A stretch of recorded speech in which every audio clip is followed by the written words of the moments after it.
হযরত শাহজালাল আন্তর্জাতিক বিমানবন্দরে এক যাত্রীর সঙ্গে অসদাচরণের অভিযোগে ৩ সহকারী রাজস্ব কর্মকর্তাকে সাময়িক বরখাস্ত করেছে ঢাকা কাস্টম হাউস।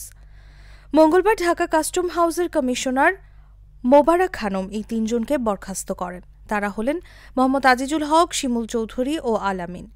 এছাড়া একই ঘটনায় এক সহকারী রাজস্ব কর্মকর্তা ও এক এসআইকে হাউসের সদর দপ্তরে ক্লোজ করা হয়েছে। শাহজালাল বিমানবন্দর সূত্র জানায়, দুবাই ফেরত এক যাত্রীর ব্যাগ চেকিংয়ের নামে অযথা হয়রানির অভিযোগ রয়েছে তাদের বিরুদ্ধে। তারা দায়িত্ব পালনকালে ব্যাগ খুলে চকলেট, সাবান, শ্যাম্পু ও দুধ সহ বিভিন্ন পণ্য হাতিয়ে নিয়েছেন বলেও অভিযোগ রয়েছে। এসব অভিযোগের প্রাথমিক প্রমাণ পাওয়ার পর তাৎক্ষণিকভাবে শাস্তি হিসেবে তাদের সাময়িক বরখাস্ত করা হয়েছে। এ ঘটনার একটি ভিডিও ফেসবুকে আপলোড করে আনোয়ার ফারুক নামের এক ব্যক্তি লিখেছেন, ভেবেছিলাম স্বৈরাচার পতনের পর নতুন করে স্বাধীন দেশে মানুষের মধ্যে পরিবর্তন আসবে, বিশেষ করে সরকারি কর্মচারীদের মধ্যে।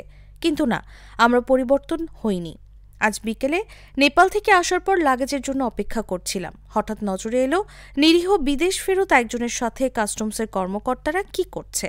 তার ব্যাগ খুলে চেকিংয়ের নামে অযথা হয়রানি। একজন তো ব্যাগ থেকে কয়টা চকলেটের বার নিয়ে গেল, আরেকজন একটা বার খুলে নিজেও খাচ্ছে, অন্যদেরও দিচ্ছে। দালালরা এসে নানা প্রস্তাব দিচ্ছে। তিনি আরও লেখেন, এত শহীদ, এত ত্যাগ, কিছুই কি পরিবর্তন হবে না? আর কবে মানুষ হব আমরা?